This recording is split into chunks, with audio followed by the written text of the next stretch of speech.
Bonda Rozita Ibrahim buka puasa dengan anak menantu di rumah senja.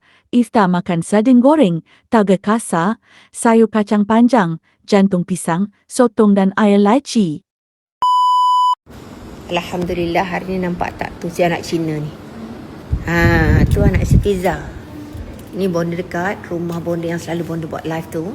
Hari ni bonda makan betul-betul di pinggiran kaki gunung yang sangat mewah. Ni.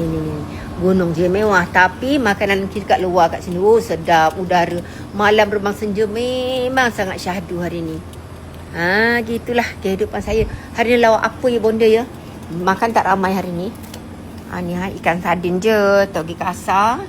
Lepas tu ni yang kedua, ni kacang panjang dengan jantung pisang, ni sotong dan air laci.